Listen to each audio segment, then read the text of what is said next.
ओम वासुदेवाय नमः। आप सभी का मेरे YouTube चैनल पर स्वागत है।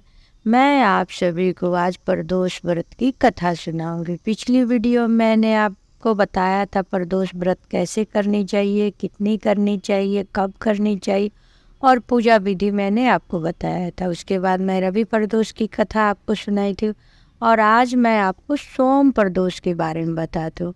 सोम प्रदोष जिस दिन त्रयोदशी सोमवार को पड़ेगी उसे हम सोम प्रदोष कहते हैं।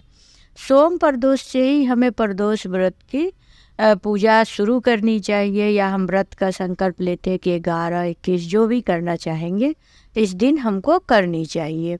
लेकिन सोम प्रदोष का व्रत शुरू कब हुआ इसकी भी एक कथा है। सो जब चंद्र भगवान को वो श्राप मिली थी तो उनको क्षय रोग लग गया।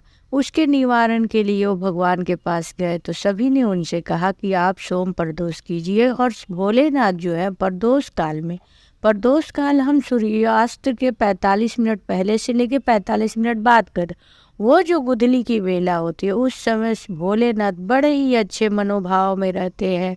बहुत ही अच्छी उनकी मन का भाव रहता है। उस समय अगर कोई भक्त उनसे प्रार्थना करता है, पूजा करता है तो बहुत जल्दी ही वो उस पर अपनी कृपा प्रदान करते हैं। भोलेनाथ तो ऐसे भी भोले भंडारी है, उनकी तो आप जितनी ही सरल विधि से भी पूजा करें वो तुरंत ही उस बात को ध्यान देते हैं कि भक्त जो मेरा है किस भाव से पूजा कर रहा है।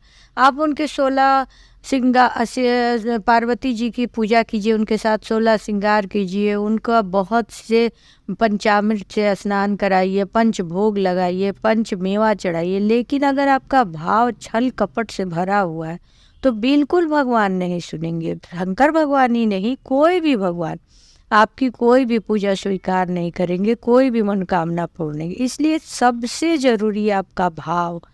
आप किसी के साथ झूठ ना बोले, छल कपट ना करें, अपने मन में घमंड ना रखें और ये सब त्याग करके अगर आप भगवान की पूजा शुद्ध एकजुट लोटे जल से भी अगर करते तो भगवान प्रसन्न हो जाते हैं।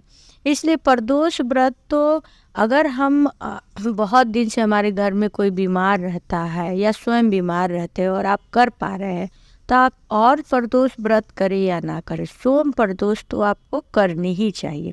क्योंकि सोम प्रदोष से हमें मतलब रोग मुक्त होने का हमें वरदान मिला है। जिस प्रकार चंद्रमा का क्षय रोग दूर हुआ उसी प्रकार लोगों को भी रोग से निवारण होती है। इसलिए सोम प्रदोष के व्रत का रोग के अनुसार सोचा जाए तो बड़ा ही महत्व है। ऐसे तो सभी प्रदोष व्रत में जो भी आप करेंगे उसमें धन्य धान, शिक्षा, रोग दूर हो, घर से कलह दूर हो, हर प्रकार की दरिद्रता दूर होती है। किसी भी व्रत करने से हमें भगवान जरूर आशीर्वाद देते। लेकिन फिर भी हर प्रदोष का या हर व्रत का कुछ ना कुछ महत्व होता है। उसी तरह सोम प्रदोष का महत्व हमारे रोग से कि हम निरोग होने के लिए हम सोम प्रदोष व्रत करें। अब यह है कि व्रत हम कैसे करें। अगर पास में शिवालय है तो आप जाइए, वहाँ पूजा पाठ कीजिए, धूप दीप बेलपत्र धतूरा गंगा जल दूध दही सब शिवलिंग पे चढ़ाइए और पूजा पाठ कीजिए। सुबह का पूजा का तो महत्व है, लेकिन जो प्रदोष काल का पूजा का है उसमें जरूर करना चाहिए। हमें कोशिश करनी चाहिए कि हम नहा धो के शुद्ध कपड़ा पहन के फिर से प्रदोष काल में पूजा करें, मंत्र जाप करें, आराधना करें। लेकिन अगर आप 3 बार स्वच्छ हैं और साफ़ सुथरी आपकी कपड़ा है तो आप हाथ पैर धुल के भी मंदिर जाके पूजा कर सकते हैं। आप अगर मंदिर नहीं जाते हैं तो अपना चौकी स्थापित करें, शिव भगवान की फ़ोटो रखें और कलश में भी जल भर के स्थापित करें और दीप जलाए, शुद्ध घी का दीप जलाए, धूप दीप, और शाम के समय बैठ के आप कथा सुने।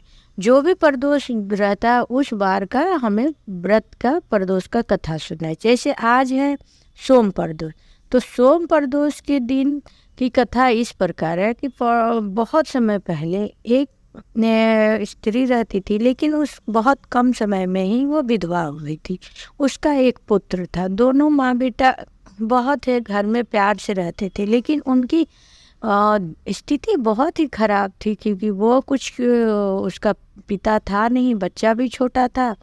तो दोनों ही कहीं भी कुछ मांग के कुछ खा लेते थे और इस प्रकार वो अपना जीवन यापन करते थे। लेकिन उस जो ब्राह्मणी स्त्री थी वो बड़ा ही पूजा पाठ करती थी। वो प्रत्येक दिन शिवालय जाती थी, पूजा पाठ करती थी और हर दिन भोलेनाथ के दोनों समय वो पूजा पाठ करती थी। खास करके सोम प्रदोष के दिन और या कोई भी प्रदोष रहता उस दिन तो और वो पूजा पाठ करती थी। एक समय की बात है कि वो कहीं से कुछ मांग के ला रही थी तो रास्ते में वो देखी एक बालक, उसी के बालक के उम्र के हिसाब से बेहोशी की अवस्था में पड़ा हुआ। वह उसे लेके अपने घर आई।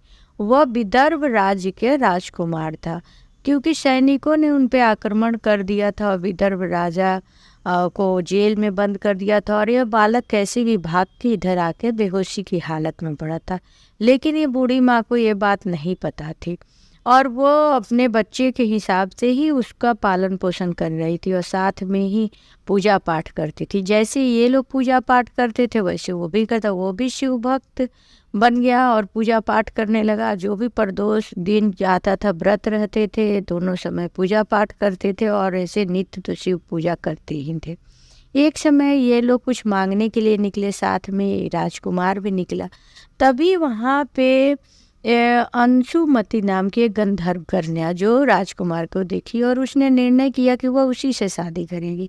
फिर वो अपने माता पिता से कही, माता पिता आके इनसे बात की और उसे बताया कि ये आपका पुत्र तो नहीं है, विदर्भ देश का राजकुमार है। तब उसे पता चला कि अरे जिसे मैं पाल पोस रही हूँ और साधारण बालक समझ के ये तो कहीं का राजकुमार है। और राजकुमार ने भी नहीं बताया था कि मैं राजकुमार हूँ, क्योंकि उसे डर था कि शायद मुझे सैनिक पकड़ लेंगे या जो भी उसके मन में बात। फिर वह गंधर्व कुमारी से शादी विवाह करके वहाँ से चला गया। वहाँ पर गंधर्व राज्य ने अपनी सेना को दिया उसे और वो जाके विदर्भ राज में विजय प्राप्त करके अपने पिता को भी कारावास से छुड़ाया और वहाँ जो पहले माने सम्मान था उससे प्राप्त हुआ, क्योंकि वो भी जाने अनजाने में बूढ़ी माँ के साथ रह के वह प्रदोष व्रत का जो भी पुण्य प्राप्त होता है सब उसे प्राप्त हुआ था। और वो सोम प्रदोष का व्रत बड़े ही मनोभाव से करता था, इसलिए भोलेनाथ उस पर अपनी कृपा बरसाए थे और उसको आशीर्वाद मिला तो उसका राज्य वापस आ गया है। सोम प्रदोष में हमें शाम के समय आरती, जब कथा हम सुन लेते हैं तो फिर हमें आरती करनी चाहिए। आरती करने के बाद जो भी हमारे पास बैठा रहता है उसे प्रसाद दे के विदा करनी चाहिए।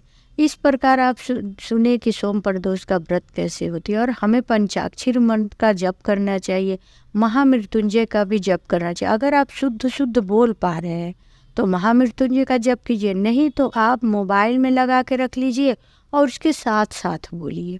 तो महामृत्युंजय के जप करने से भी हमारे बहुत से रोग दूर होते हैं। तो इस प्रकार कथा सुनने वाले सुनाने वाले को भोलेनाथ अपने आशीर्वाद दे और हम पे कृपा बनाए रखे। ओम वासुदेवाय नमः।